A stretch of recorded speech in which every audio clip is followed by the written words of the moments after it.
justement de découragement, comprendre vraiment ce que c'est que le découragement. Hein.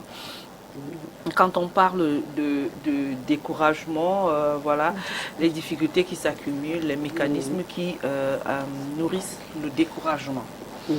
Bon, maintenant, moi, ma première question va sur le découragement, comprendre vraiment le découragement.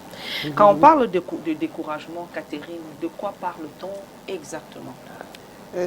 Quand on parle de découragement, on parle des moments d'abattement intense, des moments où on pense qu'il n'y a plus rien à faire. Des moments où oui, on a envie de jeter l'éponge, se dire que voilà, les problèmes, on n'en peut plus. Là, on se résigne, on se dit c'est fini, on abandonne tout.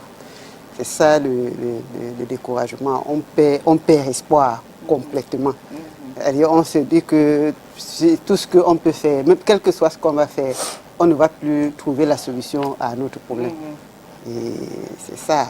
Quand on atteint ce niveau-là, ça veut dire qu'on est découragé. Et puis quand on se décourage comme ça, ça se voit ça se lit sur notre visage, ça se voit dans nos actions. Donc on ne veut plus rien faire. On est dans advienne que pourra. Oui. Oui. Mais est-ce que le découragement c'est une émotion normale ou alors c'est un signal d'alerte? Le découragement, c'est un signal d'alerte. Quand on commence à perdre espoir, quand on commence à avoir ces moments d'abattement intense, là, ça nous signale qu'il y a quelque chose qui ne va pas. On est en train de sombrer et qu'on doit faire quelque chose. Quand on voit ça venir, il faut qu'on prenne des dispositions pour qu'on ne s'enfonce pas. Parce que parfois, le découragement, ça peut venir tout doucement, et parfois ça vient comme une décharge. C'est-à-dire, du coup, on voit que toutes les cartes sont brouillées, toutes les lumières sont éteintes. Et on se retrouve comme au milieu de l'océan. On regarde en haut, on regarde à gauche, à droite, il n'y a plus rien. Donc, mais si ça nous attrape comme ça, parce que parfois, quand on a déjà enduré, on a déjà supporté beaucoup de choses, ça peut venir comme une décharge. Mais parfois aussi, c'est qu'à force d'endurer, de chercher des solutions, on commence donc à sombrer comme ça tout doucement. Donc quand ça arrive, quand ça nous signale, là on peut essayer de faire quelque chose. C'est pour ça qu'il est important de comprendre le mécanisme. Parce que si ça ne vient pas d'un coup, il y a quand même des signaux qui nous alertent que voilà, on est en train de sombrer. So how does discouragement, how does it differ from stress and depression? How does it differ from stress, discouragement? How does it differ from stress? Oui, le stress, c'est une émotion passagère, oui. C'est-à-dire une émotion qui nous signale qu'il y a quelque chose qui ne va pas, c'est un mal-être. Donc ça nous signale que quelque chose ne va pas. Okay. Et alors que la dépression, c'est le stress permanent qu'on n'a pas pu gérer. Okay. Donc si on ne réussit pas à gérer notre stress, ça peut nous amener à la dépression. Okay.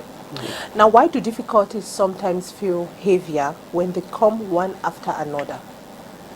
Can we say that it's a form of a mental pattern? Is there any form of a mental pattern behind it? Why does it feel heavier when it comes one after another? Après chaque épreuve. Pourquoi? Pourquoi ça semble plus dur après chaque épreuve? Le stress. Oui, ça devient dur parce que les épreuves nous épuisent. C'est-à-dire, quand on finit de traverser une épreuve avec toute la douleur qu'elle accompagne, on se dit, bon, maintenant, on va se reposer. Si une autre se présente, parfois on n'a plus d'énergie, on n'a plus assez de force pour supporter. Ça devient alors lourd pour nous. Au début, les premières épreuves peuvent ne pas être difficiles parce qu'on a encore la force, on voit encore les solutions, on les trouve plus ou moins facilement. Mais quand ça s'accumule, quand ça revient tout le temps, là, ça commence à peser. Parce que si on a traversé une douleur, par exemple, la perte d'un être cher, on voit à quel point c'est dur. Après ça, on a un malade grave. Après, on a des problèmes au travail. Quand le quatrième problème arrive, nous-mêmes, on commence à avoir peur que les problèmes arrivent. Quand un quatrième problème, on entrevoit, là, on se dit non, non, je ne peux plus supporter parce que les autres étaient suffisamment durs comme ça pour que je vienne aussi porter cette charge. Et c'est là où ça commence à être compliqué. Et notre cerveau nous joue souvent des tours parce que quand on traverse plusieurs situations difficiles, après nous-mêmes, le cerveau anticipe. Il commence à imaginer que comme j'ai traversé ça, est-ce que je ne peux pas traverser telle chose? Il arrive souvent à certaines personnes qui ont eu une série de décès dans la famille. Une personne, deux, trois. Après, chacun commence à avoir peur que peut-être que toute la famille va mourir, à qui le tour. Dès qu'il y a un petit problème, quelqu'un tousse même, il dit qu'il a les maux de tête. C'est la panique. Et quand on reçoit beaucoup de mauvaises nouvelles, parfois répondre même au téléphone, ça devient compliqué. Parce qu'on se dit que si on va répondre au téléphone, on est en train de nous annoncer des mauvaises nouvelles. Donc, c'est pour ça que ça devient très dur après de supporter les prochains problèmes. Donc, il y a des gens qui disent que vraiment, j'ai déjà supporté beaucoup de choses dans ma vie. Ça, par contre, je ne peux plus. Et quand on se dit on ne peut plus, certains, ils ne font plus d'efforts. Hein. C'est comme ça que certains finissent par se suicider. Certains, parce qu'ils sont découragés, parce qu'ils sont abattus, parce que c'est trop plein dans la tête, ils finissent par faire un AVC. Ou alors, ils finissent par avoir la maladie mentale. Donc, en une journée, la semaine dernière, en une journée, on m'a parlé des cas de personnes qui avaient justement accumulé des problèmes comme ça. Il y a un qui est carrément devenu fou parce qu'il n'en pouvait plus. Il a piqué une crise de folie.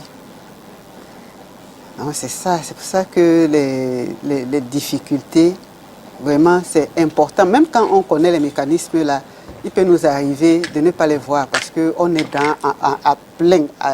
en plein dans le problème. Mais au moins, ça nous montre que, ça nous signale qu'on est en train de sombrer et qu'on peut encore faire quelque chose. Ok. Wow.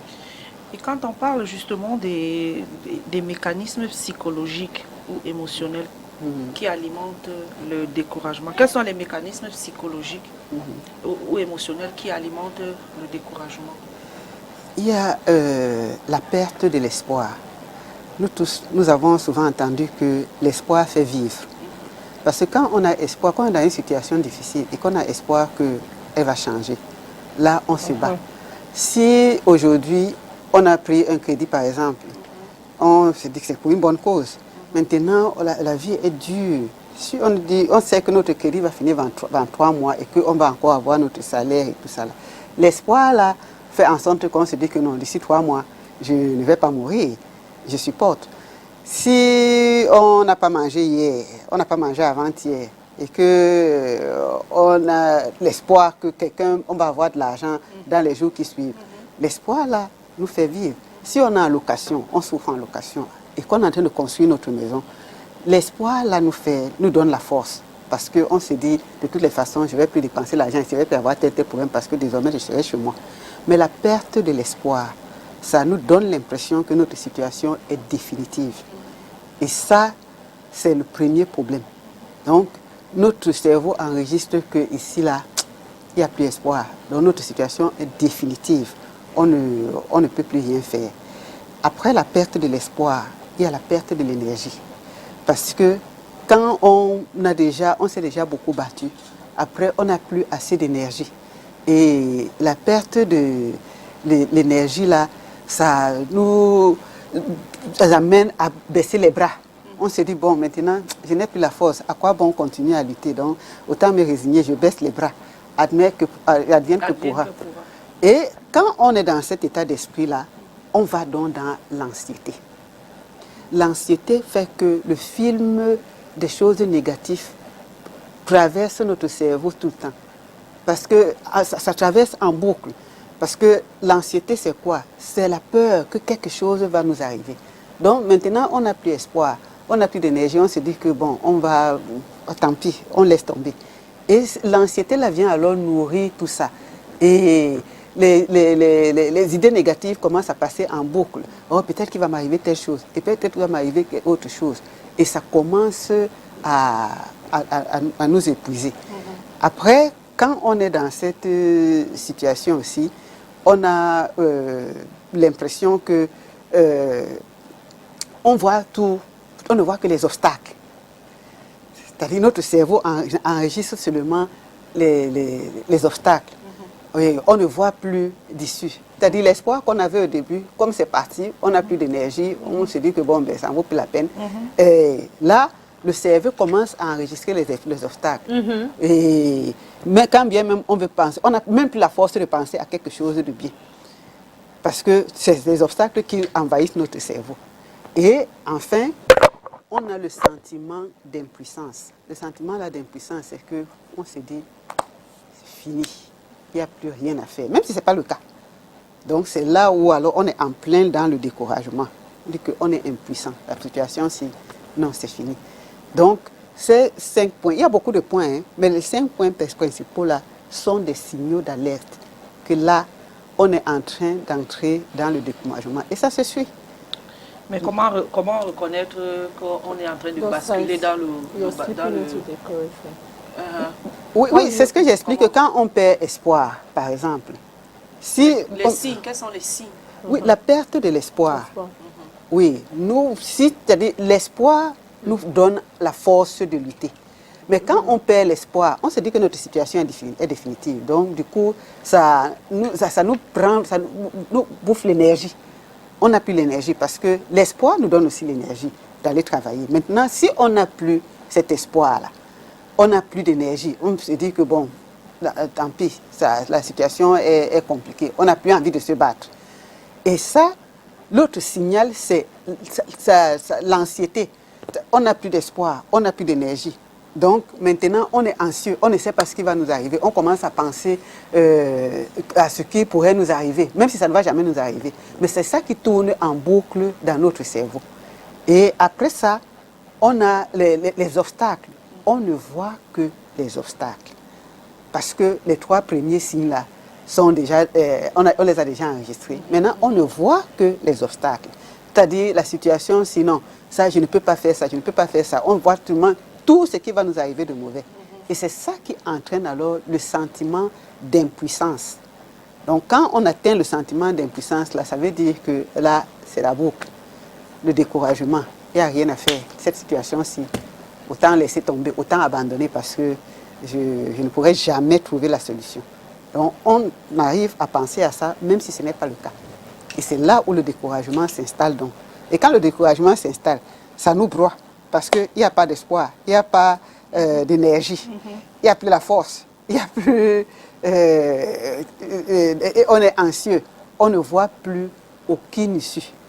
Et là, c'est ce découragement-là qui va donc nous entraîner vers la dépression. Parce qu'on se dit qu'il n'y a plus aucune issue, il n'y a plus rien à faire. Can maybe our environment, like family and your job side, also can we also increase increase or reduce increase discouragement? L'environnement. Does it have impact? Like, can you also have like a huge impact? Augmenter le découragement. Oui, malheureusement, oui. Parce qu'avant, on avait tendance à aller vers les familles. Quand quelqu'un a un problème, il se retourne vers sa famille. Quand quelqu'un sent qu'il est en train de se décourager, il se retrouve vers la famille consolait. Aujourd'hui, quand tu arrives dans la famille, on te dit que c'est toi seul qui a les problèmes. Nous tous, nous avons un problème. Pourquoi nous, on ne meurt pas? Pourquoi nous, on ne fait pas la dépression? Pourquoi? Et on enfonce les gens dans nos familles. Bon, toutes les familles ne sont pas comme ça, hein, mais de plus en plus, on voit que les plus graves problèmes se retrouvent dans les familles. Les découragements, c'est dans les familles. C'est pour ça que les gens sortent de leur famille pour aller chercher de l'aide ailleurs. C'est-à-dire, de plus en plus, quelqu'un peut faire confiance à une amie sincère, parce que nos amis, on les choisit quand même. Et on a les critères pour les choisir. Donc, il y a de fortes chances qu'on choisisse un ami ou une amie qui corresponde à nos attentes, qui convient à notre comportement, à notre état d'esprit et autres. Par contre, la famille, on ne la choisit pas. Donc les gens laissent de plus en plus leur famille pour aller vers leurs amis. Parce que l'ami, au moins, on peut venir pleurer et l'ami comprend. J'ai suivi une dame qui disait qu'elle avait justement les sentiments négatifs qui l'envahissaient. Et elle est partie voir une de ses amies. Et elle lui a dit, son ami lui a demandé qu'est-ce qu'il y a, qu'est-ce que tu veux, qu'est-ce que je peux faire pour toi. Elle dit rien, j'ai seulement envie de me plaindre. Son ami lui dit, ok, écoute, plains-toi, je t'écoute. Et le simple fait que son ami lui dise ça, ça l'a d'abord soulagé. Mais si tu vas dire ça dans ta famille, on va te dire que, mais attends, on a déjà assez de problèmes comme ça pour que toi aussi tu viennes rajouter. oui.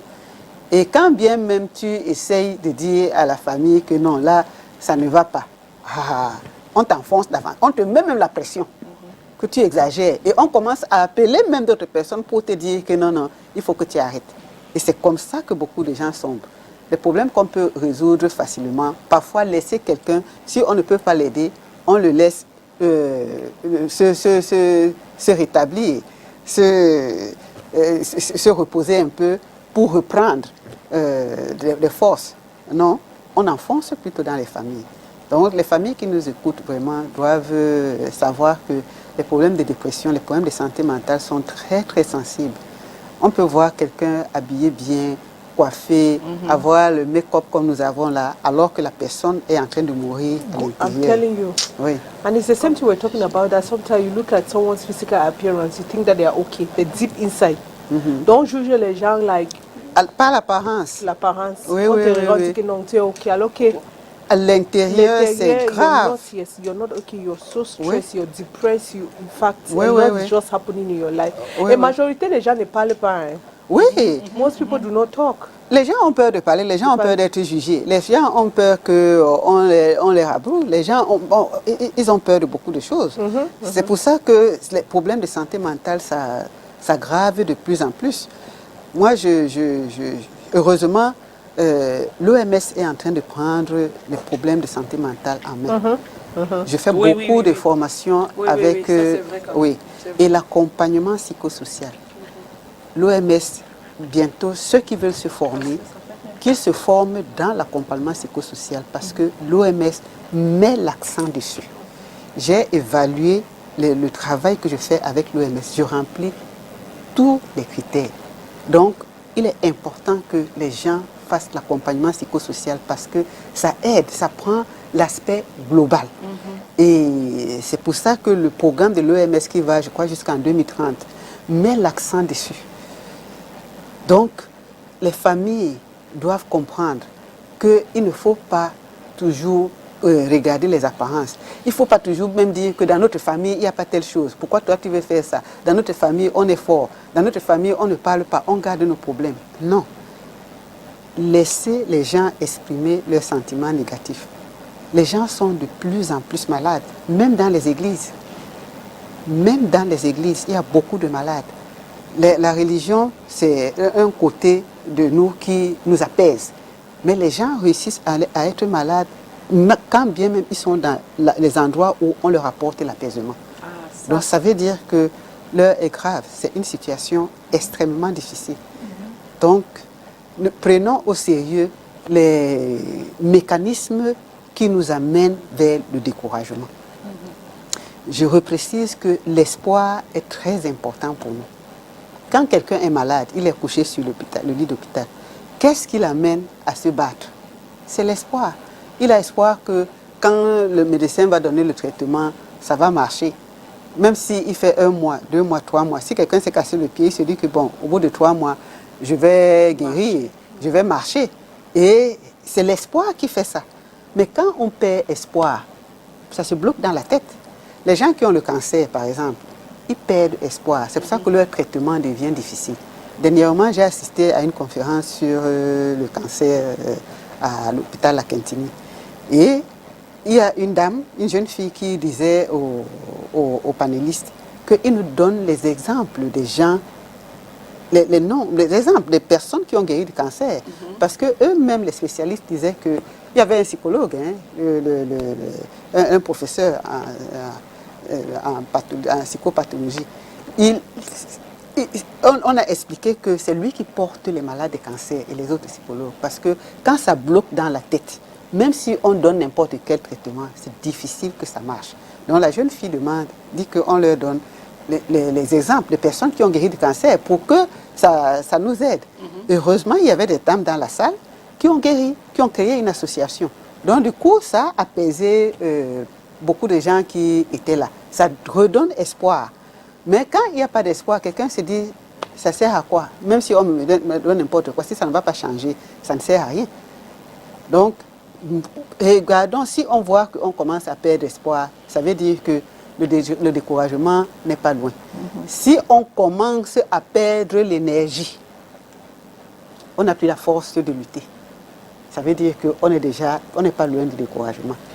Est-ce que le découragement peut bloquer, peut-il freiner ou bloquer un projet de vie? Bien sûr, si on est découragé, on ne fait plus rien.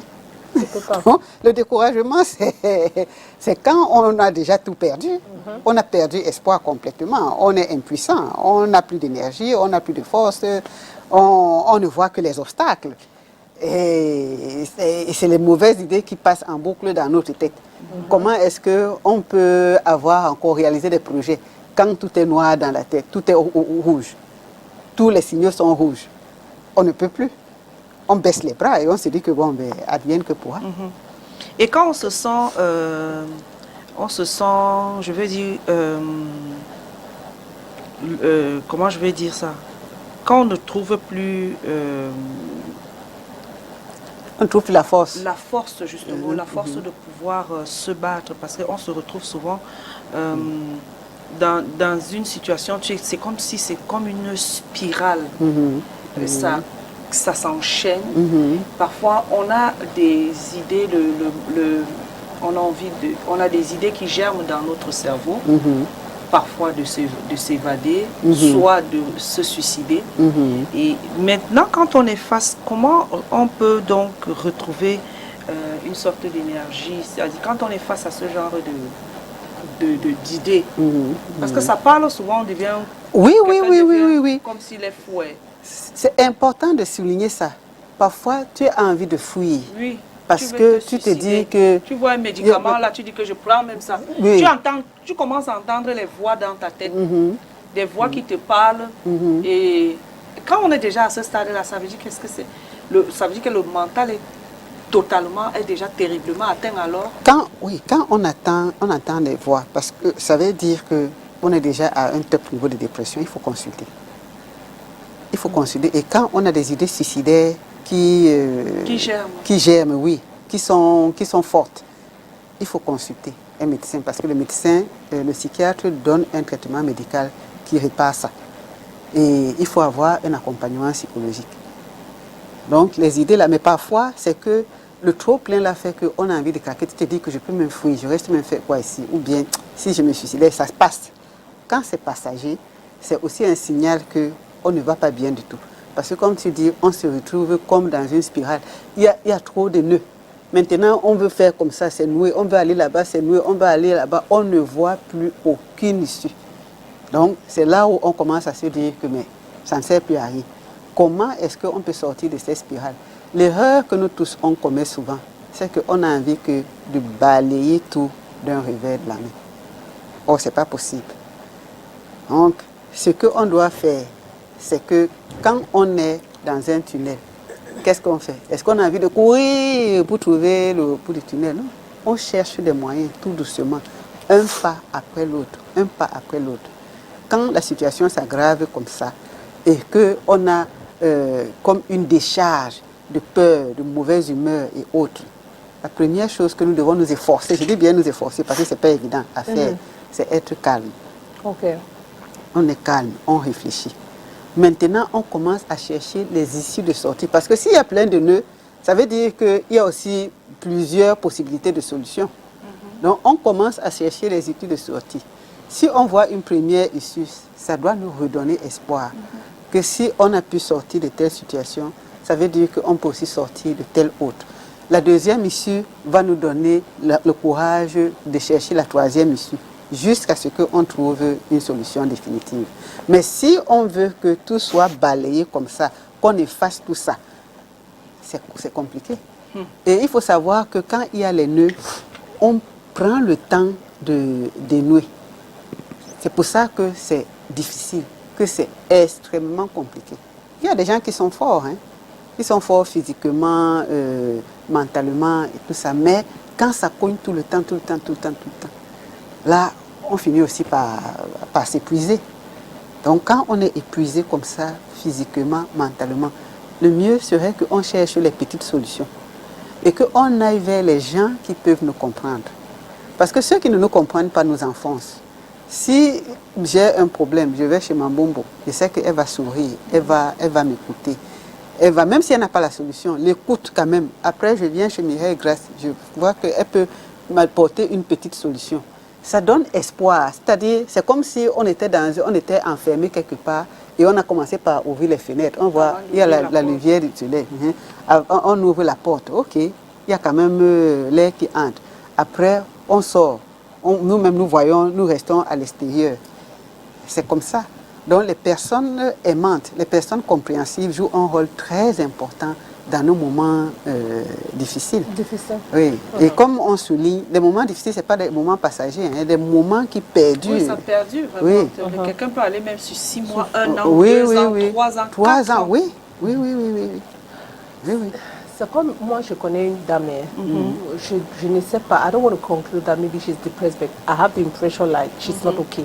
Elle a son argent, she has everything. Donc elle travaille bien même. She has money, she lives in a beautiful house. She's married. Mais c'est vrai que elle et son mari n'ont pas encore énormément. Son mari a déjà 2 enfants. Mais avec son mari, elle n'a pas encore.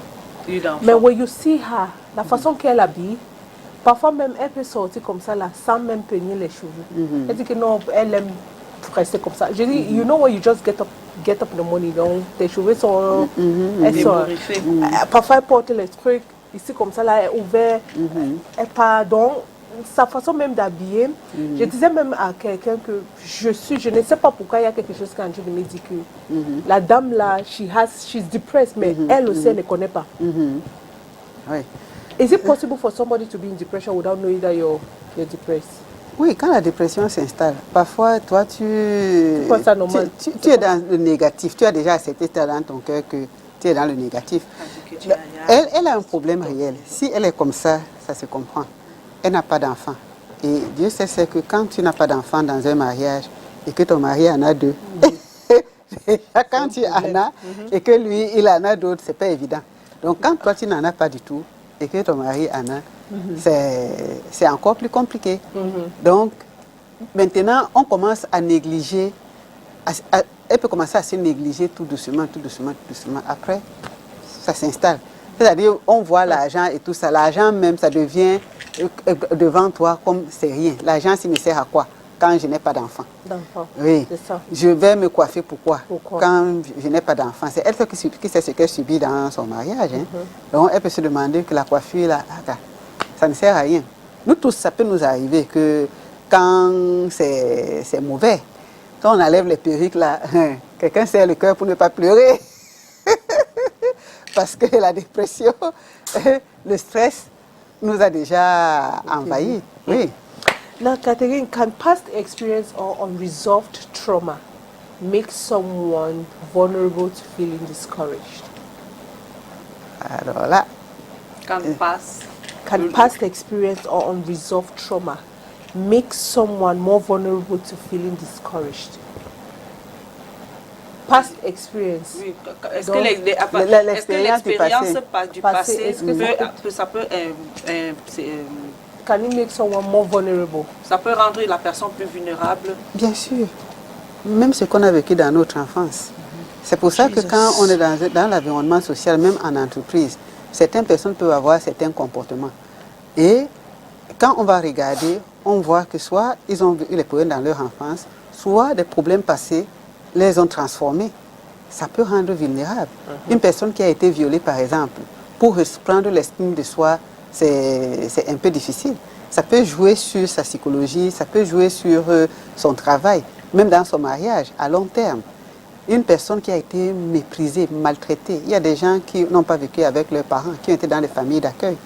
Donc, le fait même que nos parents ne nous aient pas élevés, qu'on ait été élevés par quelqu'un d'autre, ça peut jouer énormément sur nous, même sur les décisions qu'on prend. Le manque d'assurance. Il faut voir les orphelins. Parfois, ils manquent d'assurance. Pourquoi? Parce qu'ils ont vécu des choses qui leur ont fait perdre leur estime de soi.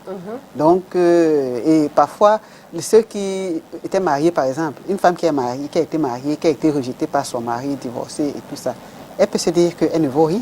Et puis, à l'avenir, elle devient vulnérable. On a des gens qui sont dans les pays où il y a la guerre, les déplacés internes, les réfugiés, ce qu'ils ont vécu dans leur pays, l'expérience du passé, même quand ils se retrouvent dans les pays où il n'y a pas la guerre, où ils sont bien accueillis, les séquelles là, ça les suit toujours. Donc, les expériences du passé, notre enfance, ce qu'on a vécu dans notre enfance, peuvent avoir une influence négative, peuvent déjà nous rendre vulnérables et avoir une influence négative sur notre vie future. Et même sur ce qu'on entreprend. Parce que si on est bloqué, si dans la tête, si on pense que nous, on ne peut rien faire, on est bon à rien, même si on a des aptitudes, comme on est déjà bloqué dans la tête que nous, on ne peut rien avoir, on ne peut rien faire de bon, ça ne marche pas.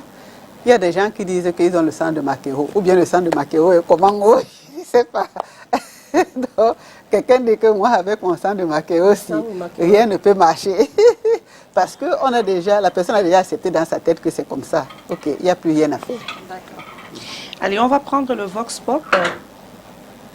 On va prendre le Vox Pop et puis on va revenir sur le sujet du jour. Où nous sommes allés rencontrer, on est allé rencontrer l'homme dans les rues, on va dire l'homme dans les rues de la capitale,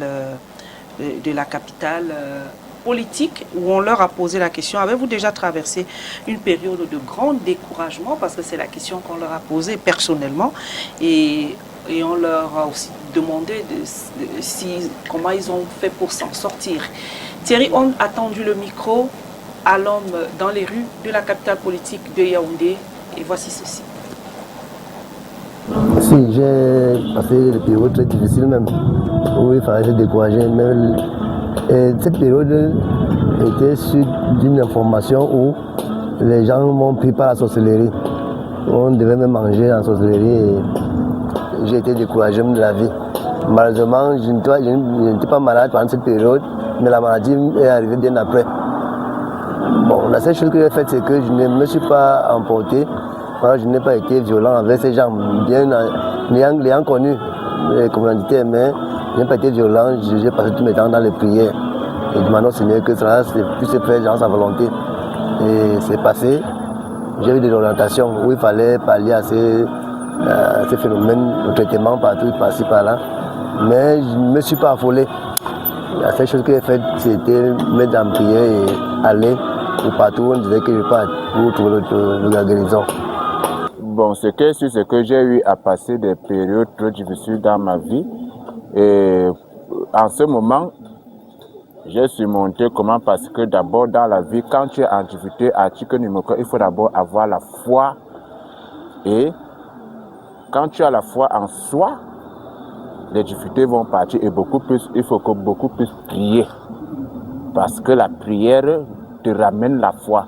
Et si tu n'as pas la foi, tu ne peux pas t'en sortir dans les difficultés. Et c'est pour cela que je m'en sors toujours quand j'ai toujours beaucoup de difficultés. Je dois dire que ce ne sont pas des périodes qui sont récurrentes dans la vie d'un homme. Et les surmonter relève de beaucoup de courage. Mais je voudrais ici aborder un aspect important, mais qui est souvent négligé par le grand public. Moi, ce qui m'a toujours donné la force, le confort, du courage, le simple fait de croire que j'ai un grand Dieu et qu'il est capable de me soutenir dans ces moments de difficulté. Moi, je me tourne vers lui, je lui exprime mes difficultés et je ne suis pas surpris que la température baisse.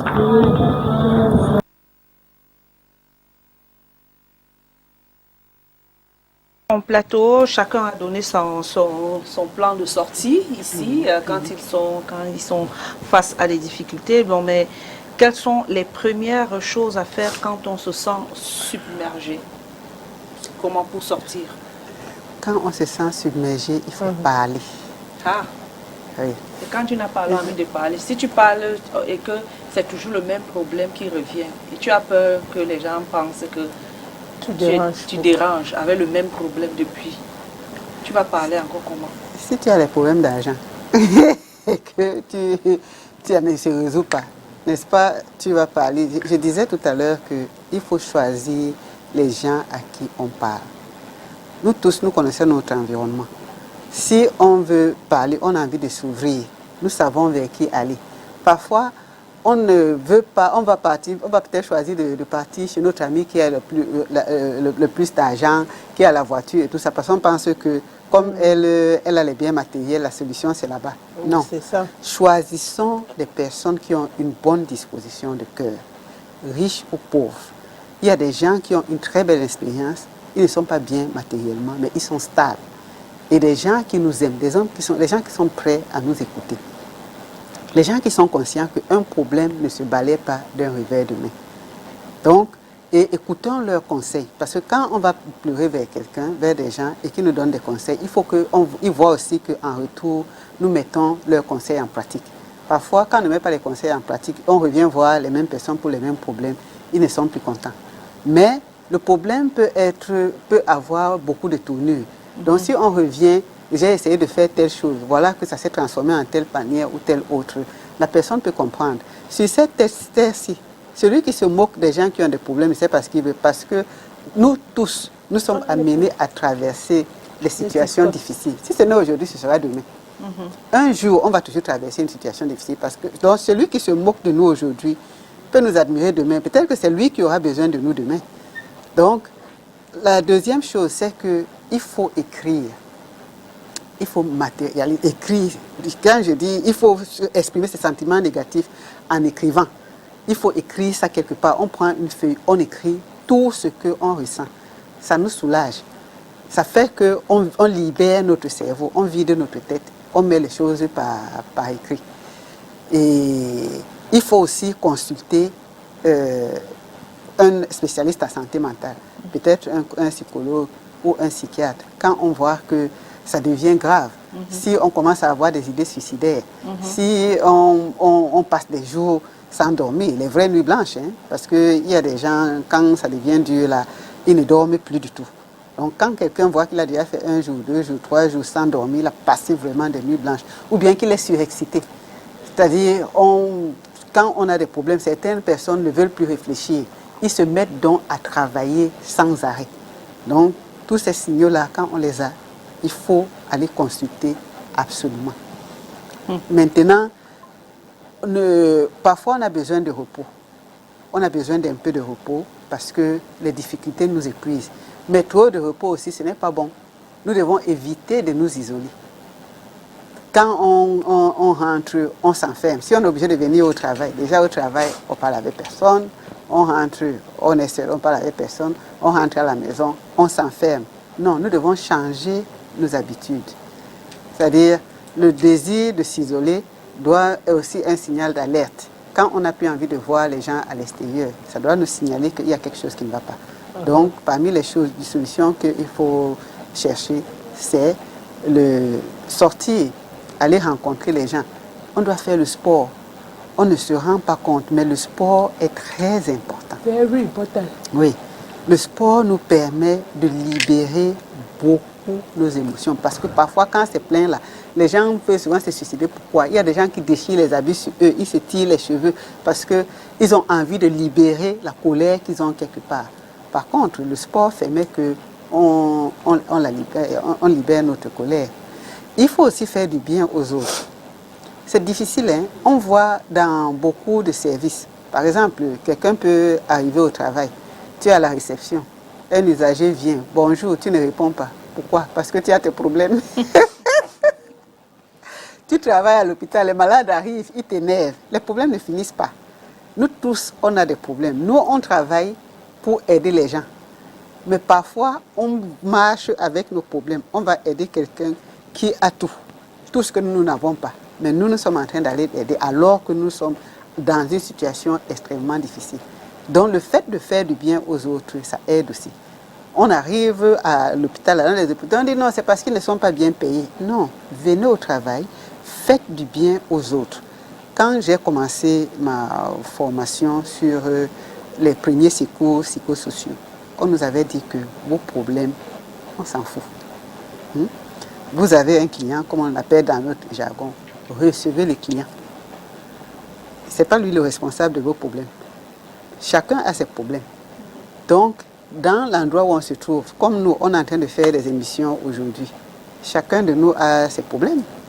Si on nous donne l'autorisation maintenant de parler de nos problèmes, vous allez avoir pitié de nous certainement. Mais, comme on a pris des engagements, qu'on va venir travailler, tous les lundis, on est là, sauf si on est malade. On vient, on vous sert. Donc, ceux qui sont dans des services publics, qui arrivent, tu parles à quelqu'un dans un service public, tu demandes, soit il répond, soit il gronde, soit il répond avec mépris parce qu'il a ses problèmes. Non, non. Faisons notre travail. On ne doit pas seulement faire le travail le jour où on est de bonne humeur. Donc, partout où on se trouve, faisons l'effort. Faire du bien aux autres, ça nous aide aussi mentalement. Et ça nous libère. Si on voit que nous, on a aidé une personne, sa situation est en train de changer, c'est quelque chose de positif. Si on ne croyait plus en nous, par exemple, et qu'on aide quelqu'un, la personne nous remercie, on se dit, mais ça veut dire que je vois encore, j'ai encore de la valeur. Donc, essayons de faire ces efforts-là. Pour récapituler, pour sortir de la situation difficile, nous devons parler. Nous devons chercher une personne à qui nous devons parler, une personne de confiance. Nous devons écrire, exprimer nos sentiments négatifs par écrit. Nous devons éviter de nous isoler, non? Aller vers les autres, sortir. Nous devons faire le sport. Nous devons faire du bien aux autres. Même si notre situation est difficile, efforçons-nous de faire du bien aux autres. Parce que si on commence à bloquer là, on devient même aigri. Donc, efforçons-nous, ne restons pas les bras croisés, essayons de trouver les pistes de solutions.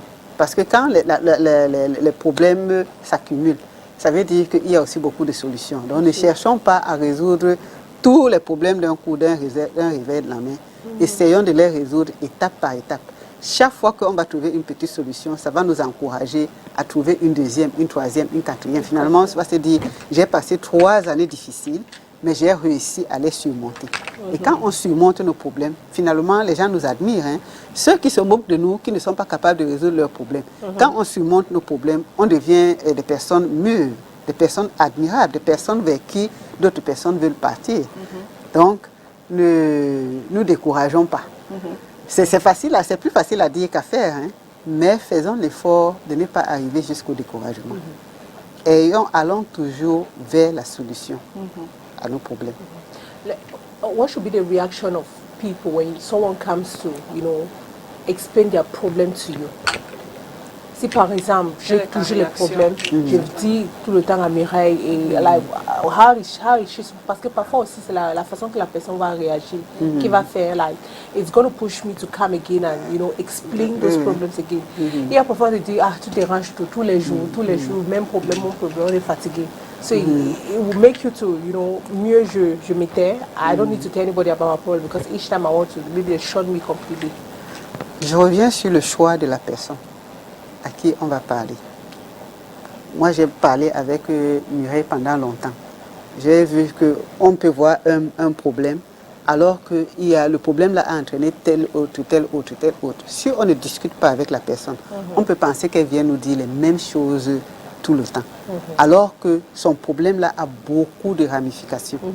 Donc, si on fait le tour de ces ramifications là, finalement, on va voir que la situation peut s'apaiser. Maintenant aussi, ce qui est mauvais, c'est que si on va voir des gens pour qu'ils nous aident et qu'on n'écoute pas leurs conseils, c'est là où c'est mauvais.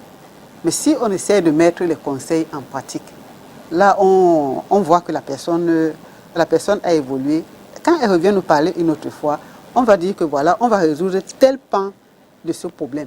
Si on résout ce pan-là, après on va aller dans l'autre pan du problème. Donc ceux vers qui les gens viennent, ils doivent aussi comprendre qu'un problème a beaucoup de ramifications. Donc si quelqu'un vient expliquer son problème, que tu as le même problème là, celui qui a des problèmes d'argent, ça peut entraîner qu'il ne peut pas payer le loyer, il ne peut pas payer la scolarité de ses enfants, il ne peut pas manger, il ne peut pas payer le taxi, il ne peut pas... S'il vient t'expliquer ses problèmes d'argent, ça peut être qu'aujourd'hui c'est l'école qui n'a pas pu payer. Ça peut être que c'est la nourriture qu'il n'a pas pu avoir hier. Ça peut être qu'il a eu un cas de maladie qu'il n'a pas pu gérer parce qu'il a son problème d'argent là. Donc si nous regardons qu'il est venu, il nous parle toujours de ses difficultés d'argent. Qu'est-ce que les difficultés d'argent là ont entraîné? Ce sont les problèmes que les difficultés d'argent ont entraîné qu'on doit chercher à résoudre et non lui demander que tu as toujours tes problèmes d'argent là. Donc quelqu'un peut avoir un malade maintenant et il se plaint que oh, j'ai un malade. Peut-être que le malade n'a pas bien dormi hier. Peut-être qu'il n'a pas pu acheter les médicaments. Peut-être qu'on a dit qu'il soit hospitalisé. Peut-être qu'on doit faire les examens. Donc, si il vient parler de son malade, on va te dire que tu es toujours en train de parler de ton malade là. Alors que le malade, le fait qu'il est malade là, entraîne beaucoup d'autres problèmes. Donc nous devons voir ce qui est derrière la plainte, au lieu de voir que la personne se plaint de la même chose tout le temps. Qu'est-ce qui se cache derrière ces plaintes-là? Qu'est-ce que son problème a entraîné, qu'il doit résoudre et qu'il n'arrive pas à résoudre? Okay. Now, what advice will you give to someone who feels like giving up as of now because everything seems to be going wrong? What? Quelqu'un qui est en train de Quel est le dire, conseil? peut-être la personne avait mis ça, I'll just commit me suicide parce que ça ne marche pas. Mireille, tu te rappelles, il y avait un moment que monsieur a fait committed suicide because of so many debts at Sandaga. You remember? Oui, parce qu'il avait les dettes. Les dettes, beaucoup de dettes. Yeah. Il s'est suicidé. Suicidé. Il So what- n'arrivait plus à payer ses créanciers. Il avait pris un crédit et il a fait son champ. Ça n'a pas donné. Ça n'a pas donné. Et il avait les créanciers derrière, il s'est suicidé. So what advice will you give to someone that Qui est dans ce that feels like to give up? Quelle solution, quel conseil? Quel conseil, oui, conseil. que tu veux? Quelqu'un qui veut dire abandonner, qui dit que non, je pars moi une fois. Je reviens encore sur le fait que quelqu'un qui a beaucoup de dettes et qui n'arrive plus à payer ses dettes. C'est vrai que le créancier, hein, quand il appelle tout le temps, même l'envie de prendre le téléphone, on n'a plus. Oui, parce que la pression que le créancier nous met.